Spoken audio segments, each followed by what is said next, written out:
فرش التراب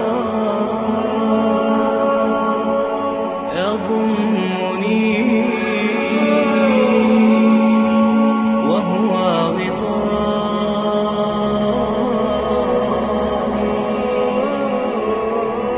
حول الرمال تلفني. إن الحمد لله نحمده ونستعينه ونستغفره ونعوذ بالله من شرور أنفسنا ومن سيئات أعمالنا. ما يهده الله فلا مضل له ومن يضلل فلا هادي له، وأشهد أن لا إله إلا الله وحده لا شريك له، وأشهد أن محمدا عبده ورسوله. أما بعد. Dear brothers and sisters, this is the third lecture of our series regarding a gift to the Brailvis. In my first lecture, I had exposed the creed of Ahmad Raza Khan Brailvi as shown in his Malfuz and in his book Hadaik al-Bakhshish. And this first lecture showed that basically Ahmad Raza Khan Brailvi believes that the awliya possess the knowledge of ghaib. They know Allah Mahfuz, the preserved tablet. They watch whatever happens in the world, in the universe, and even the private matters between husband and wife. The awliya are watching. So, and secondly, they also believe that the awliya, the Qadr, Jilani, and all others, they have the kun fayakun, they control the universe, and they administrate and regulate the universe. So we have seen in our first lecture what is the creed of Ahmad Raza Khan Brailvi and his followers. In the second lecture, we have seen that according to their own Brailvi tafsir, like the tafsir of Na'imuddin al-Muradabadi, who is a senior student of Ahmad Raza Khan Brailvi, Prophet Nuh alayhi salam did not know that his son Canaan was a munafiq. So this is why he invoked for mercy for him. And we quoted from many other scholars, many scholars saying that Prophet Nuh alayhi salam did not know his son's hypocrisy, and other scholars saying this was Prophet Nuh's mistake by ijtihad out of forgiveness. So in our third lecture, inshallah, we will see that Prophet Ibrahim alayhi salam and Prophet Nuh alayhi salam, who are among the ulul azm, the prophets having great determination and resolution, they did not possess ilm al-ghaib. But before in the introduction, we are going to see in more detail what is the creed of Ahmad Raza Khan Brailvi, because lots of people are objecting. So we have to expose clear. Our aim is not to insult or revile anybody. Our aim is to expose the truth as it is. You see, just to quote from their own books. This is why I scanned them. I put a link below the video showing this is their own books, you see, so people know what is the creed of Ahmad Raza Khan Brailvi, so they can realize the danger of this creed and the consequences of it. And then the layman, he can reflect by himself. I mean, does it make sense? Why do our scholars say Prophet Nuh alayhi salam did not know ghaib, and we say the Qadr Jilani knows Lawh Mahfuz? So it doesn't make sense. So we invite the Brailvi layman to reflect by themselves and reject, you see, blindly following their forefathers. Allah subhanahu wa ta'ala has given them reasons, so they should start asking themselves questions, and they should try to abandon the Brailvi religion for the deen of Islam, which is pure, which is clear, I mean, which doesn't involve any shirk. This is the pure religion of Islam. So first, I'm going to read some parts of the book Al-Amn wal-Ula of Ahmad Raza Khan Brailvi. This is a book which has been translated into English by the Brailvi themselves. The translator is Muhammad Hussain Qadri, and it is published by Maktaba Qadariya, Bolton, UK. So it is translated by themselves, Al-Amn wal-Ula, and in English it is translated as Safety and Greatness, to those who describe the chosen one as the eliminator of difficulty. And in it he tries to justify that the Prophet has the power to remove hardship, that we should call upon the Prophet and saints, and they control the universe, and whatever there. Right. So in this book, Al-Amn wal-Ula, and in the English translation done by Brailvi themselves, Ahmad Raza Khan first mentioned a hadith which is weak, in which the Prophet ordered the son to return for Ali radiallahu anhu to pray the Asr, and I have shown the weakness of this hadith in my book, The Dalal of the Brailvi, Hafiz ibn Kathir. There have been lots of scholars have weakened this hadith, and it contains lots of unknown narrators. So after mentioning this, Ahmad Raza said, not only of the Qadr, the Prophet, but also of the Qadr Jilani controlled the sun and the rest. So Ahmad Raza Khan writes, the sun would not raise would not rise except after it reached Sayyidina Shaykh Abdul Qadir Jilani radiallahu anhu. His eyes are fixed on the divine tablet. So he's saying basically, Ahmad Raza Khan, that the sun would not rise except after it gives salam, it greets Sayyidina Shaykh Abdul Qadir Jilani. Subhanallah, look at this clear ghulu in Abdul Qadir Jilani. And Abdul Qadir Jilani, like I said in the lectures before, he's free from what these people attribute to him. Like Isa alayhi salam is free of the worship of the Christians of him. So Ahmad Raza Khan writes, O Muslim, O Ahl Sunnah wal Jama'ah, let alone the sun and the moon obeying his command, meaning obeying the command of the Prophet. The sun does not rise till it sends salutation upon the vicegerent of the Prophet, his inheritor, his beloved Ghawsul Saqalain, Ghawsul Qawnain, Sayyidina wa Maulana Imam Abu Muhammad Shaykh Abdul Qadir Jilani radiallahu anhu. So it's saying the sun does not rise until it sends salutation upon the vicegerent of the Prophet, his inheritor, and whatever, all the descriptive of Abdul Qadir Jilani. Subhanallah. So the sun, according to Ahmad Raza Khan, does not rise except it gives salam to Abdul Qadir Jilani. Subhanallah. We have heard in Sahih Bukhari, Muslim, anything regarding any such description of the Sahaba, of the Tabi'i, that the sun would not rise except giving salam to Abu Bakr, to Umar. I will find this in any book of the Salaf Salihin, in their books written that, subhanallah, how can these people propagate these myths, these fairy tales? This is pure science fiction, you see, this is totally science fiction. And this is all falsehood they attribute to the pure religion of Islam, subhanallah. If the Christian would look at this, and they would say, you accuse us of worshipping Isa and attributing divinity to him, but what you attribute to Abdul Qadir Jilani is the same, except that you don't say he is God, but you attribute all the attributes of divinity to him. So then Ahmad Raza Khan says, Imam Sayyidi Nuruddin Abul Hasan al-Shatnufi, about whom Sayyidina Abdullah ibn Yafir Shafi'i says in the book Mirat al-Janan, he's a scholar, Imam Faqih, Alim and Muqtadi, who writes in his renowned book Bahjat al-Asrar. So he's going to quote from scholar Shatnufi in his book Bahjat al-Asrar. So he's going to mention a chain of transmission. Abu Muhammad Abdul Salam bin Abi Abdullah Muhammad ibn Abdul Salam ibn Ibrahim ibn Abdul Salam al-Basri, originally from Baghdad and resides in Cairo, says that Sheikh Abu Hassan Ali ibn Sulaiman al-Baghdadi al-Khabbaz has informed that our two teachers, Sheikh Abu Qasim Umar ibn Masood and Abu Hafs Umar Kamima Mati rahimahumullah, stated, our Sheikh Abdul Qadir Jilani radiallahu anhu used to walk in the middle above the heads of the people present in the gathering. He would say that the sun would not rise except that it would greet me. So they are attributing this to Abdul Qadir Jilani, and it is pure falsehood that Abdul Qadir said he would say that the sun would not rise except that it would greet me. The new year would appear to me and would tell me all that which was to happen in this year. So the new year, whenever it comes, it tells Abdul Qadir Jilani, according to this fairy tale, of whatever is going to happen in the next year. The new week would come to me and tell me as to what will happen during that week also, and the new day would come to me and do the same. So basically the new year comes and tells Abdul Qadir Jilani whatever is going to happen in this year. The new week comes and he tells Abdul Qadir Jilani whatever is going to happen in this week, and the new days come and tells Abdul Qadir Jilani what's going to happen. And obviously, if the new year already tells Abdul Qadir Jilani what's going to happen in this year, what's the point for the week and the day to tell? But anyway, this is, a fabricated religion, so, obviously you'll find some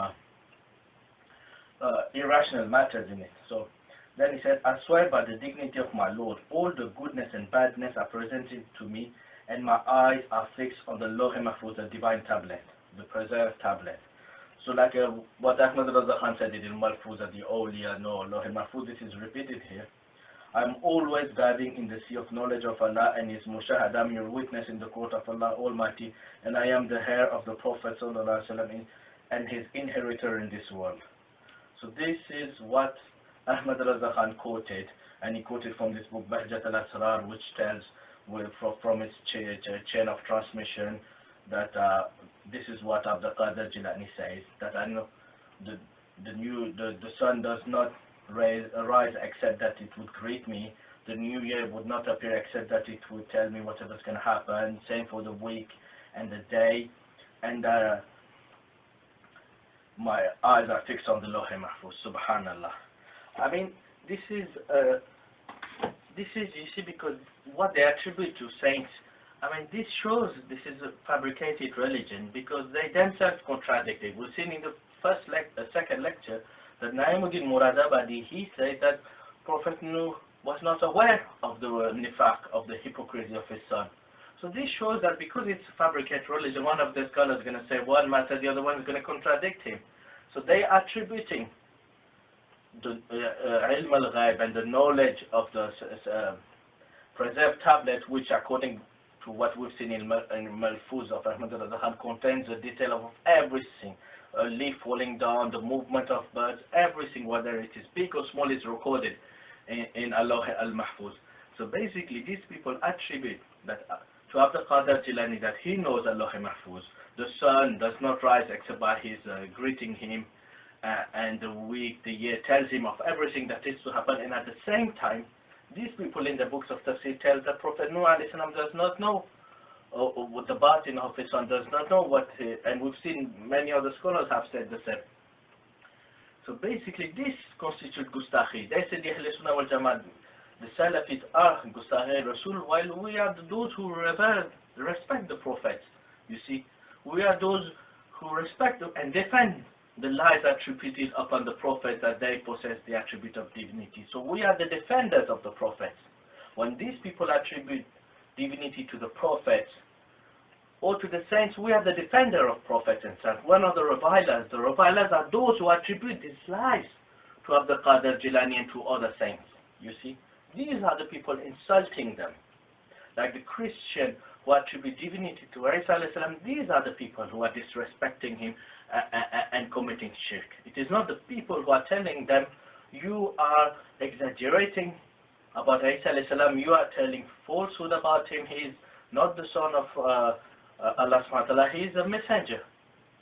So likely these people are the real Gustah, because in their books they deny prophets knowing ghaib, while they themselves attribute this characteristic to the awliya. So because it's a fabricated religion, it is full of contradiction, because the religion of Allah does not contain any contradiction. But because this one is a man-made religion, it's a fabricated religion by human beings, it is full of contradiction and nonsenses. I mean, it's totally science fiction, fairy tales, novels, what khurafat, satanic stories, and totally nonsensical stories. So this is for the people to know the reality of the Brelvi religion. You see, that according to them, according to the noble books, you see, it is not translated by the Salafis, it is translated by the Brelvis themselves. They can buy this book, they can read it, and these teachings totally oppose the religion of Islam. And by exposing them to the public, we are not, and our aim is not a personal enmity towards any Brelvi. Our aim is for the deen of Allah, to protect the religion of Allah from these lies. So inshallah, after a short break, inshallah, we will see, inshallah, that not only about Prophet Nuh alayhi salam, but Al-Muradabadi and all the Brelvi scholars in their books of Tafsir, they also denied Prophet Ibrahim alayhi salam and Prophet Musa alayhi salam from knowing some matters relating to the unseen. So these are the real Gustakhi Rasul, you see.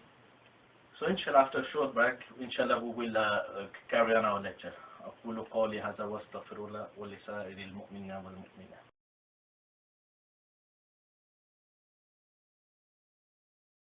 So now we're going to read some verses in the book. It is Kanzul Iman, which is a translation of Ahmad Raza Khan, and the tafsir on it is Khazainul Harfan of Muhammad Naimuddin Muradabadi, who is a senior Khalifa and student of Ahmad Raza Khan. So all the Brelvis have this tafsir in the house, and it is Muqaddas book for the Braillis. It is the most authentic book for these people. So he, in Surah Baqarah, Allah subhanahu wa ta'ala speaks about a person, أو كالذي مر على قرية وهي خاوية على عروشها قال أن يحيي هذه الله بعد موتها فأماته الله 100 عام ثم بعثه قال كم لبثت قال لبثت يوما أو بعد يوم قال بل لبثت 100 عام فانظر إلى طعامك وشرابك لم يتسنه وانظر إلى حمارك لنجعلك آية للناس وانظر إلى العظام كيف ننشزها ثم نكسوها لحما فلما تبين له قال أعلم أن الله على كل شيء قدير. So basically, Allah subhanahu wa ta'ala in Surah Baqarah, in verse 259 and after, he's telling the story of a man who goes by a city and he sees it destroyed and asks himself, how would Allah resurrect these cities? And Allah made him asleep for hundreds of years, and when he woke up, Allah subhanahu wa ta'ala asked him, how long did you fall asleep? And he said, a day or some part of the day. And then Allah subhanahu wa ta'ala said, rather you slept for 100 years. So Naimuddin Murabadi said, because aksari waqi Hazrat Uzair alayhi salam kya hai? So he said, according to most of the people of Tafsir, this is the story of Uzair alayhi salam, the Prophet Uzair alayhi salam. And then he explains that Allah subhanahu wa ta'ala asked him, Allah ta'ala ne farmaya, ya kitne din thare ho? Allah subhanahu wa ta'ala said, how many days did you stay here? To aapne, meaning Prophet Uzair, ne andaze se arz kiya, ek din ya kuch kam. He said by andaza means approximation. He said approximating a day or less. आपका ख्याल ये हुआ कि ये उसी दिन की शाम है जिस सुबह आप सोए थे. He believed, meaning Prophet Uzair believed, that it was the same evening of the morning he slept. फरमाया बल्कि तुम 100 बरस ठहरे हो. Then Allah subhanahu wa ta'ala corrected him, saying rather you slept for 100 years. So basically, here in this verse, Naimuddin Murabadi in his explanation is saying that by approximation, Prophet Uzair believed he slept for a day. This was his thought. उनका ख्याल था कि उसी दिन की शाम है. So basically, he is saying that, you see, he's not saying it is impossible for Prophet not to know Ilm al-Ghaib. The Prophet must know Lawh al-Mahfuz. So if they know Lawh al-Mahfuz, they should, if their eyes is permanently on Lawh al-Mahfuz, they should know they have slept for 100 years. But for them, there is no problem in saying that the Prophet of Allah, one of the greatest of the creation, who are, I mean, great. Nobody can doubt that them to be greater than the prophets, than the awliya. For them, these people, it is okay for them not to know how many years they slept. But Abdul Qadir Jilani knows Lawh al-Mahfuz. He knows everything, every detail of, but he knows the future and everything. So this is another contradiction of this fabricated religion. And this is one of their holiest writing, their most authentic. For them, this is the saying of the most of the people of Tafsir. And he says, Prophet Uzair, andaza, meaning he approximated, and he believed this was the same evening while he slept for 100 years. So but he is clearly denying Prophet Uzair alayhi salam, that Prophet Uzair didn't know he slept for 100 years. He didn't know Ilm al-Ghaib. He didn't know Lawh al-Mahfuz. But at the same time, you attribute this to Abdul Qadir Jilani. So is this not a contradiction? You deny Ilm al-Ghaib to the prophets, and you attribute it to the saints. Is it not a gustakh? It's not a revilement of the prophets. But this shows, I mean, Allah subhanahu wa ta'ala has clearly shown signs for us to discern and distinguish the people of truth and the people of falsehood. And likewise, I mean, any Christian who reading the Bible can see the contradiction within it, and can see that it is a fabricated religion. By many it has been tempered, it contains clear contradictions. So likewise, whatever the Brailvi teachings are, people can read them and see there's something wrong going in it.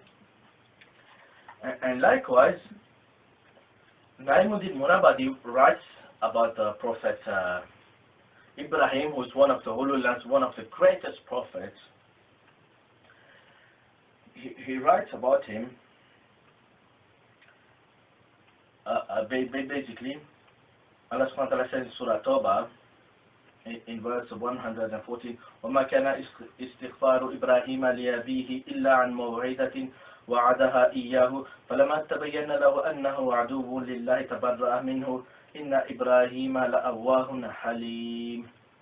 So Allah subhanahu wa ta'ala says Ibrahim alayhi salam asking for forgiveness for his father was only because of a promise he made to him. And when it became clear to him that he was an enemy of Allah, he cut off from him. He freed himself from him. So basically, in this explanation, why did Ibrahim alayhi salam ask forgiveness for his father, Azar, who was a disbeliever? Al-Muradabadi, Naimuddin Murabadi, who was one of the greatest scholars, he writes in his Hashia,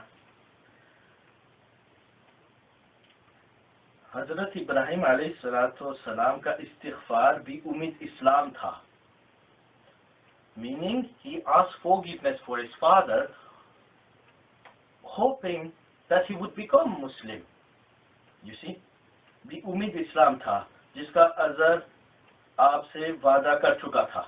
Meaning his father, Azar, promised him to become a Muslim, and he asked forgiveness for his father, hoping, bi umid. You see, umid, it means hoping that his father would become Muslim. और आप अज़र से इस्तिग़फ़ार का वादा कर चुके थे, meaning he made this promise to his father, hoping Islam for him. और जब वो उम्मीद मुनक़ती हो गई, meaning when this hope finished, तो आपने उससे अपना लड़का कत्ल कर दिया. Meaning when this, at the beginning he had hoped that his father promised him he would become Muslim, he had hope for his father, so he asked forgiveness for him. But when his hope finished, munqati ho gayi, then he cut off from him, he cut all his relation with his father. So this is the explanation from a highest source of the praises, that Ibrahim alayhi salam only asked forgiveness for his father because he hoped. Meaning, you see, umid, it means he didn't have knowledge of, because if he had knowledge of Lawh Mahfuz, he would know that his father would die as a disbeliever, and so hoping is only, it shows that he didn't have ilm al-yaqeen, he did not have certitude.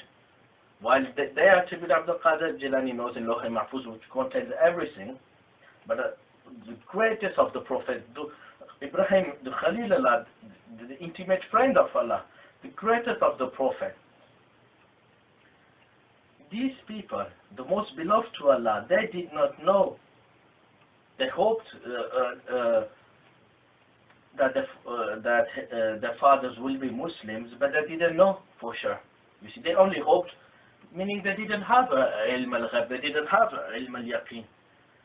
And this again shows another clear contradiction. And the same is said in Tafsir Jalalain, which is translated by the Sufis themselves.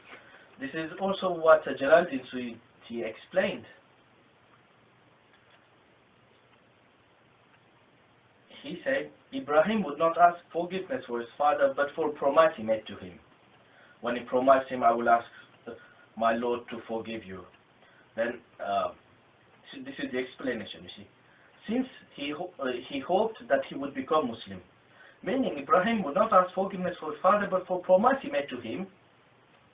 When he promised him, I will ask my Lord to forgive you. Since he hoped that he would become, he hoped, meaning he didn't know for sure. He asked forgiveness for his father based on his hope, not on his conviction, meaning not based on certain knowledge. And when it became clear to him that he was an enemy of Allah, when he died an unbeliever, he renounced him. He stopped asking forgiveness for him. Ibrahim was tender-hearted. So basically, the Tafsir Jalalain, which is a renowned tafsir, Hafiz Suyuti is a renowned Sufi scholar. He is saying that Prophet Ibrahim made this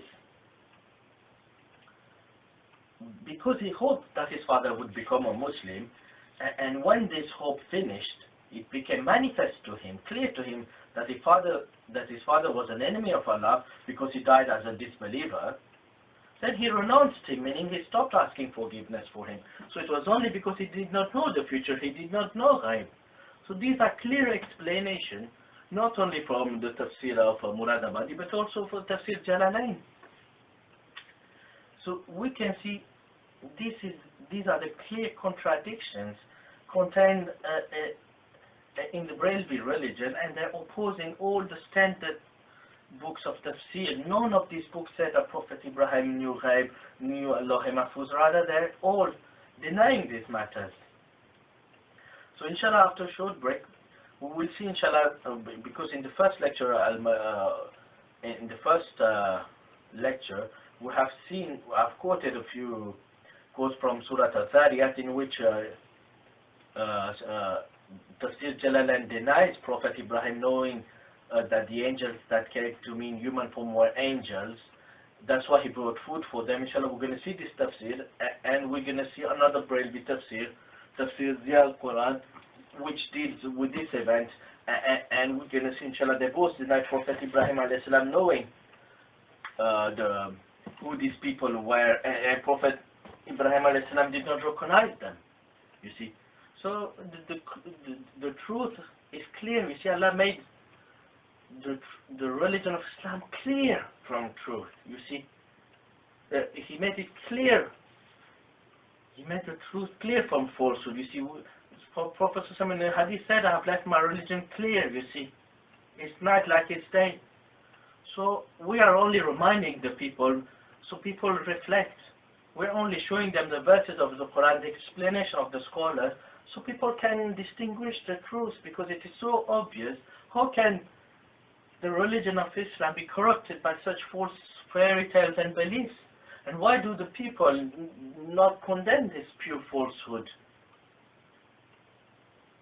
So inshallah, after a short break, inshallah, we will carry on and see the rest of Prophet Ibrahim's story, and then we will see the events of Prophet Musa and what the scholars said about it. The event of Musa alayhi salam was al-khair. وَقُولُوا قَوْلِي هَذَا وَاسْتَغْفِرُ اللَّهَ وَلِسَائِرِ الْمُؤْمِنِينَ وَالْمُؤْمِنَاتِ.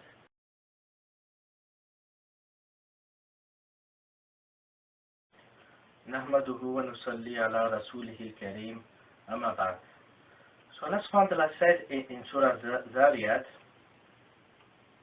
هل أتاك حديث ضيف إبراهيم المكرمين إذ دخلوا عليه فقالوا سلاما قال سلام قوم منكرون فراغ إلى أهله فجاء بعجل سمين فقربه إليهم قال ألا تأكلون فأوجس منهم خيفة قالوا لا تخف وبشروه بغلام عليم. So basically, we're reading Tafsir Jalalain, which has been translated by the Sufis. So this is addressed to the Prophet, may Allah bless him and grant him peace. Has the story reached you of the honored guest of Ibrahim? And in the Tafsir it is written, the honored guests were angels. There were 12, 10, or 3 of them. Jibril was one of them. So when Allah subhanahu wa ta'ala said, has the story reached you of the honored guests of Ibrahim? Hafiz Suyuti wrote, the honored guests were angels. When they entered in his dwelling and said peace, he said peace to people we do not know. You see, he said قَوْمٌ مُنْكَرٌ.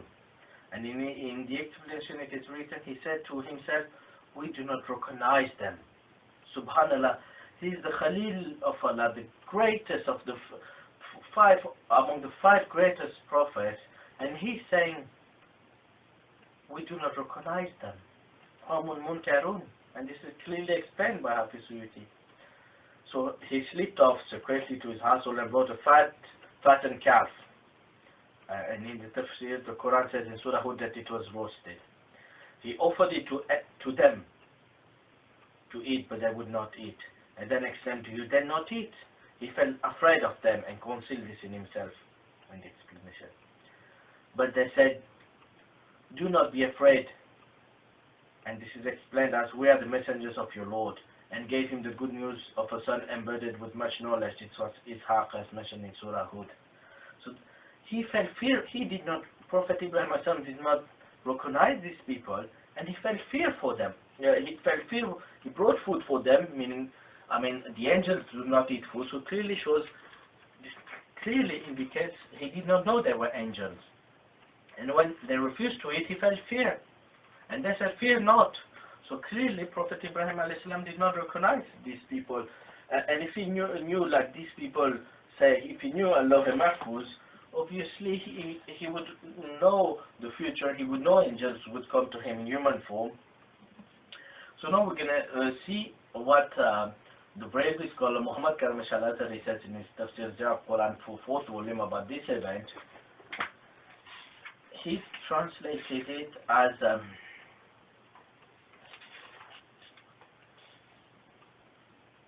Prophet Ibrahim said, اتخلوا عليه فقالوا سلاما قال سلام قوم منكرون. So he said, आपने फरमाया तुम पर भी सलाम, meaning he answered the salam to them.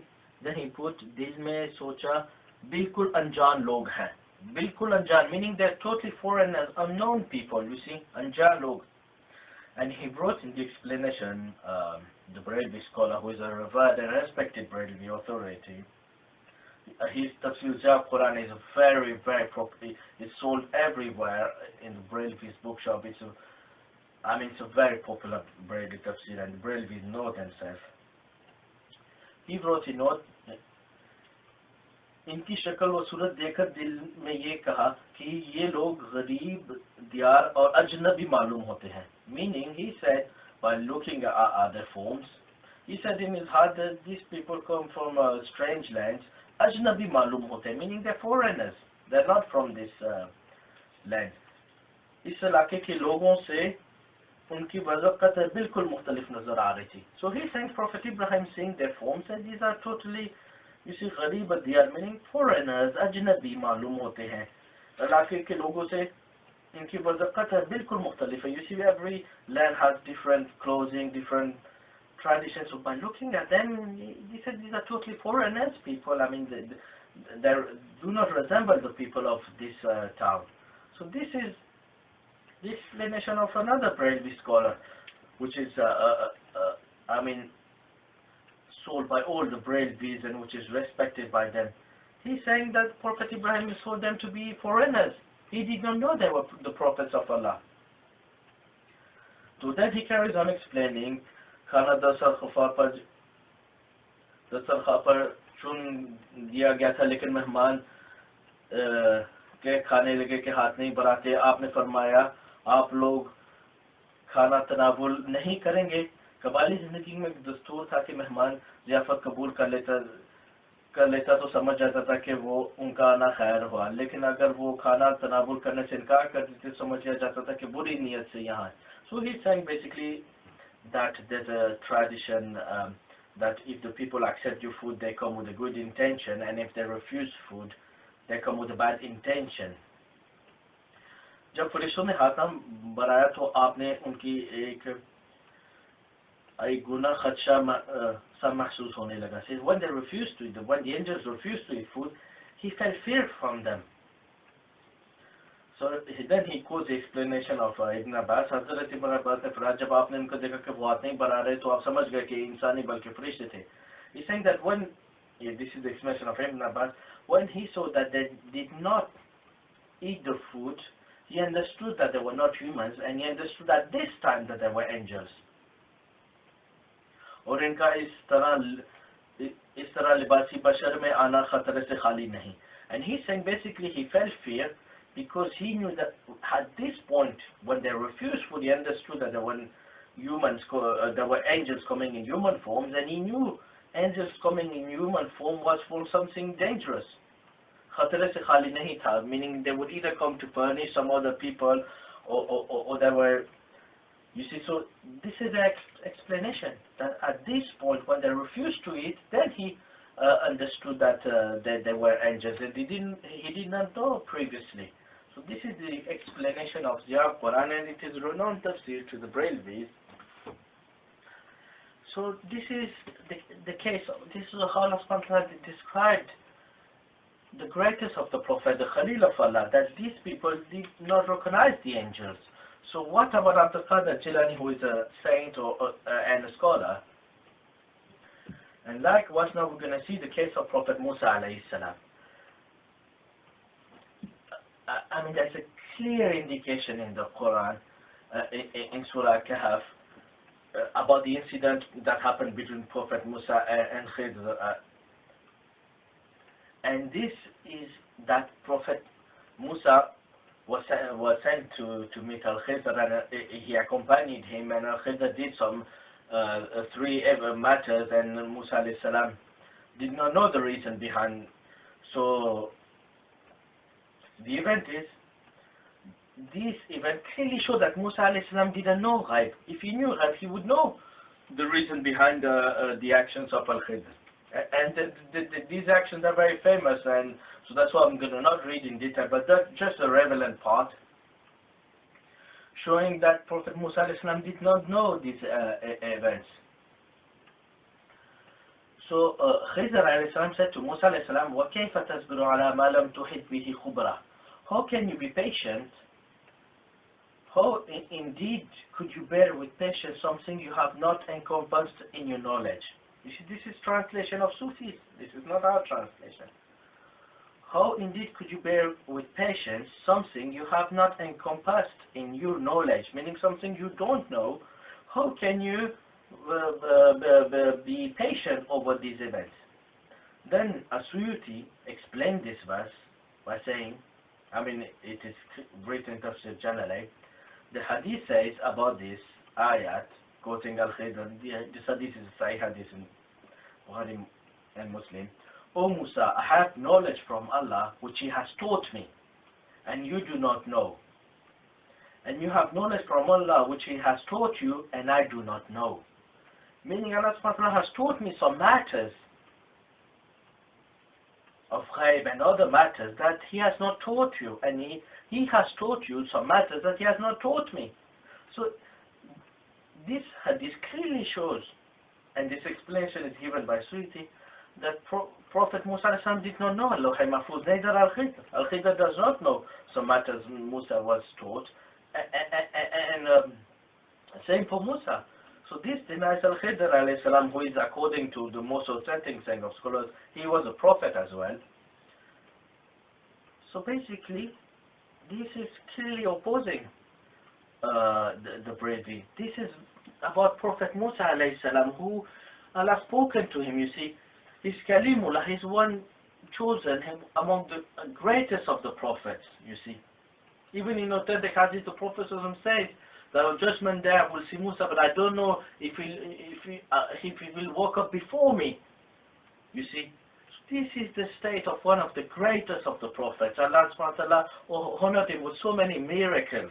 Allah subhanahu wa ta'ala gave him the book, a law, his community is one of the greatest. And this great prophet of Allah, Al-Khidr says to him, another prophet says to him, you do not know what Allah has taught me, and I do not know what Allah has taught you. So how can the bravery dare to? How can they propagate such shameful lies in their book Al-Amn wal-Ula? And how can they sell these books under the name of Islam? These books that deserve to be burned because they opposed the Holy Quran, they opposed the explanation of the scholars. They opposed not only the religion, but they opposed intelligence, reason. You see, they're totally irrational stories. Everybody, can realize this. So we'll just finish by reading Tafsir Ibn Kathir, what Hafiz Ibn Kathir.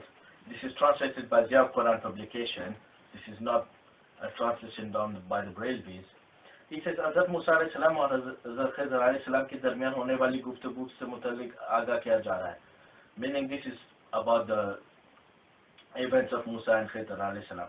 Allah Ta'ala ने Hazrat Khidr alayhi salam को उस इल्म के साथ मखसूस किया था जिस पर Hazrat Musa alayhi salam मुतल्ले नहीं थे. Meaning Hazrat Khidr alayhi salam has been particularized with a knowledge which was not disclosed to Prophet Musa, मुतल्ले नहीं थे, meaning he was not aware of it. You see, he was not given information about it. और इसी तरह जो इल्म हज़रत मूसा अलैहि सलाम को अता हुआ था, meaning the knowledge, ata, and the Brailvis use the word ata, that when there's a verse denying ilm al-ghaib, they say, but this is ata, given. What is denied is zati knowledge. You see, the knowledge without direct and own knowledge. But here, it's atai knowledge. You see, the translation is ata. So this denies that Allah has not taught to them, meaning He has not given this to them. So that they cannot spin this and saying, oh, but what is denied is zati knowledge, not atai knowledge, because Allah subhanahu wa ta'ala did not taught this to him, meaning He has not given atai knowledge. You see, what is being denied here is atai knowledge. Hazrat Musa अलैहिस्सलाम को आता हुआ था, उसका इतना हजरत इस तरह जो इल्म हजरत मूसा अलैहिस्सलाम को आता हुआ था, उसकी इतना हजरत खिज़र अलैहिस्सलाम को ना थी. Hazrat Musa अलैहिस्सलाम ने उन्हें कहा लतबियु का बात. Then he carries on. एक आलिम से सवाल किया कि he carries on. Okay. Khizar अलैहिस्सलाम said, यानी आप मेरे साथ नहीं रह सकते. You cannot stay with me, क्योंकि आप मेरे अफ़ाल आपकी शरीयत के मुखालिफ दिखाई देगी. Because my actions will seem to you as if they oppose your Sharia, meaning apparently you might see them opposing Sharia, while in fact they do not oppose the Sharia. दरअसल बात ये कि अल्लाह ताला ने मुझे कैसा इल्म अता फरमा है जो आपको नहीं सिखाया, meaning Allah has given you knowledge that He has not taught to you. और कुछ इल्म ऐसे हैं जो आपको सिखाया है लेकिन मुझे उसे तालीम नहीं दी गई. And He has taught you some knowledge that He has not instructed me with. बस हम हर एक को अपने अपने दायरे के अंदर अल्लाह ताला की तरफ से कुछ मखसूस उमूर का पाबंद है, meaning we all have our own circles of knowledges. इसलिए मेरे मैयत में रहने की आपकी ताकत नहीं है, meaning you do not have the force to to accompany me, to stay with me. फिर आप इस बात पर सब्र कर भी कैसे सकते हैं, meaning how can you be patient on a matter जिससे मुतालिक आपको पूरी तरह आगाह नहीं किया गया, about a matter you are not fully aware of it. मुझे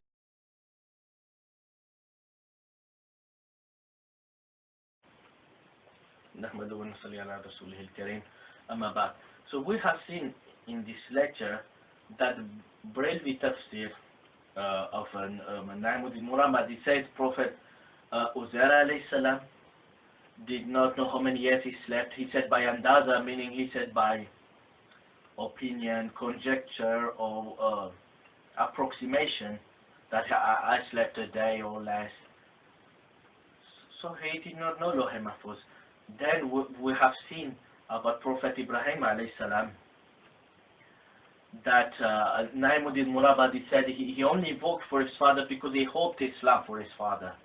But when it became manifest to him that his father was an enemy of Allah, and this is what Hafiz Suyudi also said. So basically, Al-Murabadi is clearly denying ilm al-ghayb from Uzair alayhi salam and from Ibrahim alayhi salam. And then we have seen the event mentioned in Surah Az-Zariyat that the angels came to Prophet Ibrahim, and as written in Tafsir Jalalain, Prophet Ibrahim said, we do not recognize them.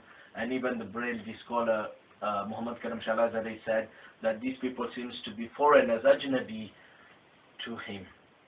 So he did not recognize them.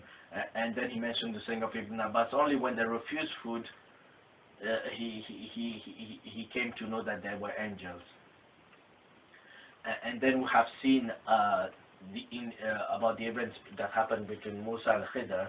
We have seen the explanation in Tafsir Jalalain that Hafiz Suyuti quoted the hadith, Allah has taught you knowledge that He has not taught me, and I have been taught a knowledge you haven't been taught. And Hafiz Ibn Kathir explained it the same in his tafsir, that I know the wisdom, I have been instructed by Allah, you do not know them, and you have a knowledge, ata, meaning which has been given to you, that I have not been taught, you see. So, and I have been taught a knowledge, atahi knowledge, some parts of information Allah has given to me, and they have not been given to me, meaning this has not been atai knowledge given to you. You see, this is what what this is denying to them. This hadith is atai knowledge, meaning the Prophet and Prophet Khizr was not given some matters given to Prophet Musa. Prophet Musa was not given some matters. You see. So Brailwis cannot spin this like they spin, like to spin whatever, whenever a verse or a hadith denies knowledge, they say, but this is zati knowledge, which is which is denied from the prophets, not Atai knowledge. Well, this is clearly said they were not taught this. And if we say, okay, it was only Zati knowledge which was denied from Prophet Musa, then why would Prophet, and if he had in his heart Atai knowledge of everything, if he had Atai knowledge of Lawh Mahfuz, if he had been given the knowledge of Lawh Mahfuz, then why would he be angry? You see? Why would he be angry at his actions and object to Al-Khidr if he knew this? So and why would Al-Khidr say you would not have patience with me? You see, so the Brailvi explanation generally do not make any sense. That what is being denied is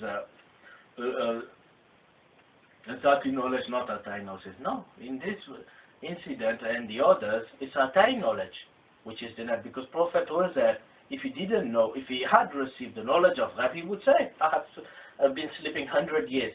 But he gave an information based on his approximation which was wrong, meaning the knowledge he was given was not Ilm al-Ghaib. You see, this is what is denied is Atai knowledge of how many years he slept, because he gave a wrong answer.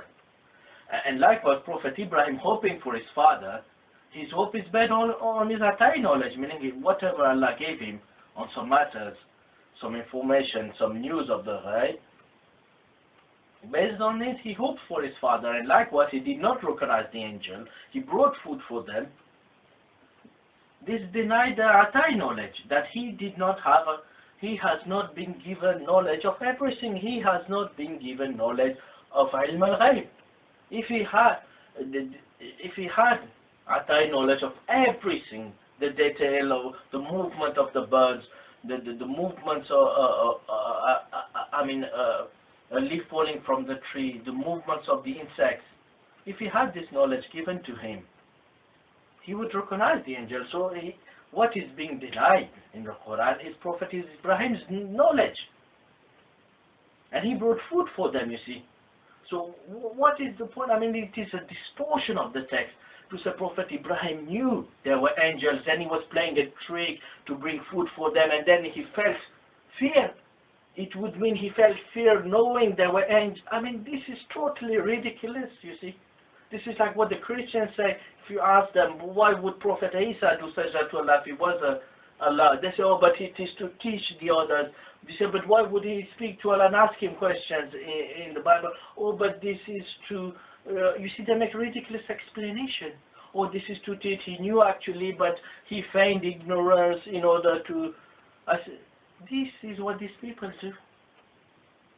If you say they had the knowledge, Prophet Musa had the knowledge of this event, and he was just doing na'udhu-billah, a drama, objecting, what you did this, what you do. This is an alteration of the text, and this is, this alteration of the text. If the Brailvi said they knew this Prophet Ibrahim or Prophet, they knew this, but they kept this secret in their heart, this means distorting the Quran. Not the words, but the meanings. You playing with the Quran, this is Gustahi, you see. This is the true revilement of the Deen of Islam. That if you said the prophets knew this, Prophet Musa ﷺ knew this, but he was just doing a drama of not knowing. The Prophet Ibrahim ﷺ knew these people were angels, but he brought food and then felt fear for nothing. What would be the explanation of feeling fear? Can you feel fear on purpose and doing a drama? If you knew before there were angels, but subhanallah, this is total mockery of the religion, if the Brailvis say. And even their own scholars, you see, they could not say this. Even themselves, they said Prophet Ibrahim did not recognize these people, and Prophet Musa. This is what the scholar says, and none of the scholars, as far as I could read, said Prophet Ibrahim or Prophet Musa knew these matters. So this is the truth, is fully exposed. So either, you see, this is truth, what these scholars are saying is truth, or the religion fabricated by Ahmad Reza Khan is truth. You see, you cannot have both things being truth. And creed is established on certain knowledge. You see, it is not established on possibilities, on qiyas, analogical reasoning, or on kashf, on dreams, on matters that are speculations.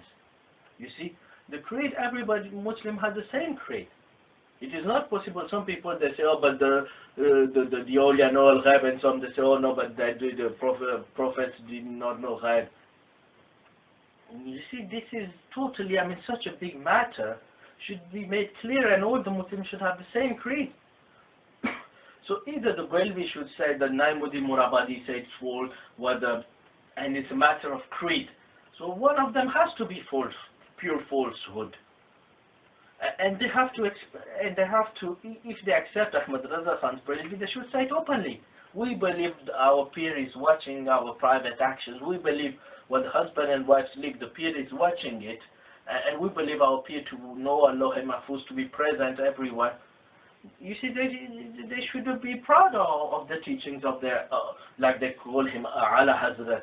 This is the Mujaddid of the 20th century. Al-Qadir has many videos and saying, I'm upon the Maslak of Ala Hazrat. If you're upon it, then you should be proud of it. If you're not proud of quoting the stories in Al-Malfuz or these stories, then clearly tell the truth. This is pure falsehood. This is an attack about the religion of Islam, that the sun gives salam to Abdul Qadir Jilani, the new day, the new year. Everybody tells him about what's going to happen, and at the same time you write in your books that the greatest of Allah's prophets, they did not know these matters. Subhanallah. So we are calling, I mean, the Brelvi layman to the truth, to the religion of Allah, which is pure from all, which is myth, fairy tales, whatever, khurafat, satanic stories. Basically, this is reviling the awliya to attribute this to them. This is clear ghulu. This is being worse than the Christian, actually. Worse than the Christians.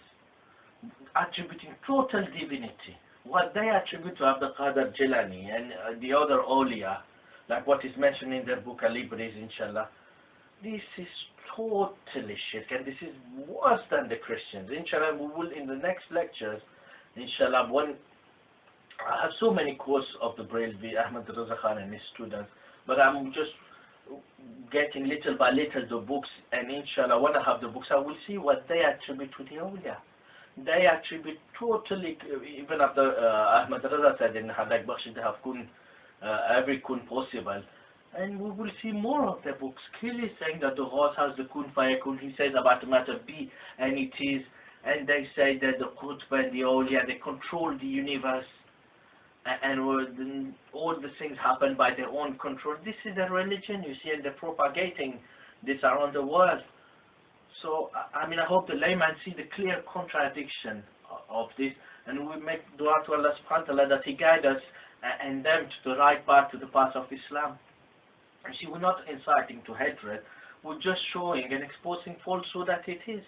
And we're telling you nicely to listen to the speech of the scholars and reject falsehood.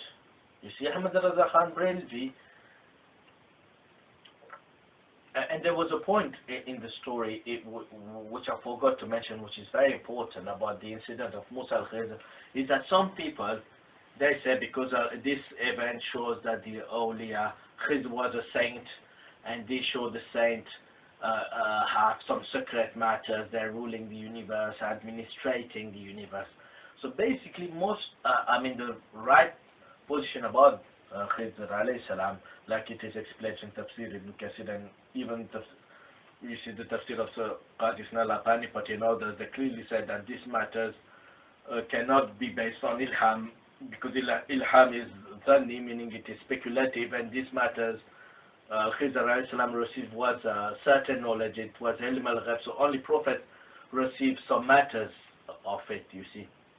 And even the Brelvi scholar Ghulam Rasul Saidi, he gives this opinion as the most rajih for him, meaning the best opinion for him, that Khidr alayhi salam was a prophet. But I just would like to read from Al-Mahfuz Sharif of Ahmad Raza Khan. In his volume 4, he speaks about Al-Khidr being a prophet, and he's saying, in his volume 4, page 501 of the English translation done by the Brelvis, Ahmad Raza Khan was asked, is Sayyidina Khidr a Nabi? And he answers, Ahmad Raza Khan, the consensus of the Ummah is that he's a Nabi, and this is correct. He's saying, one, obviously some scholars, they say he's a Wali, but for Ahmad Raza Khan, the consensus of the Ummah is that he's a Nabi, and this is correct. So the praise is that Allah Hazrat is saying that Khizr alayhi salam was a prophet, and this is evident, so that there's no justification in it that the awliya control the universe, they do matter, and there's nothing opposing the Sharia, as explained by Shaykh al-Islam in his book Furqan bin Awliya Rahman. And all these matters, he did them based on of the information told by Allah to him by Wahi to do these matters. So the awliya do not receive such knowledge, and this is apparent. I mean, if the prophets do not have ilm al-ghaib, how can the